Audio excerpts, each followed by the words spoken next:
In this segment, we're going to perform a muscle energy technique in the seated position using the T1 through 4 area as an example. And in this example, we're going to use an extended type 2 dysfunction. So we'll pick a segment and make it extension, side bending right, rotated right, freedom, or the name of the dysfunction.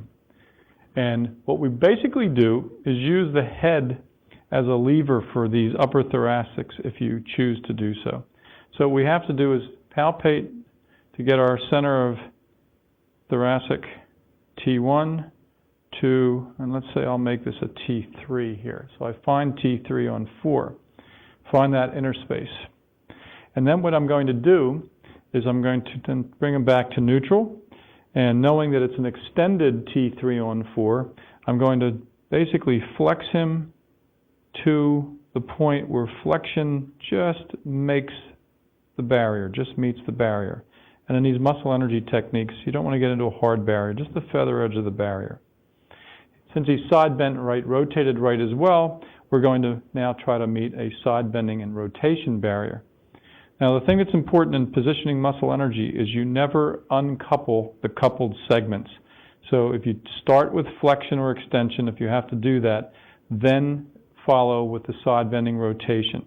Sometimes in a type 2 it's easier to follow with rotation, but you can see what your patient best determines by their ease. But never do a side bending, then insert flexion, and then do the rotation. Always keep the coupling together. So I've met his flexion barrier, and now I'm going to, let's see if we can see if rotation likes that better. That's a little hard to feel. So the first thing I would do with this patient then is keeping him in flexion, I'd take him to a side bending barrier. And now I just feel that segment start to concave on the left, convex on the right, using my thumb as a monitor here. Then rotate him to his left barrier. Now once I've met that barrier, I'm simply going to ask this patient to try to move his head and neck in such a way that he's going to go through his ease of motion to get his head and neck looking straight ahead, as if he says, if I tell him just bring your head back up to its neutral straight ahead position. All right, Cody, start to go back up like you're gonna, that's it. And it's not a contest, and you just go 1,001, 1,002, 1,003. Tell the patient to relax, go to sleep, that's it. Let the neck relax.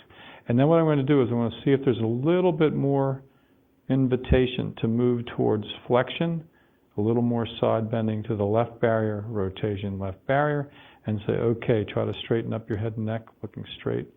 So if you do it this way, he basically extends, side bends right, rotates right, all at the same time, and relax, which makes it a fairly powerful technique. And then after he relaxes, go back into flexion, side bending.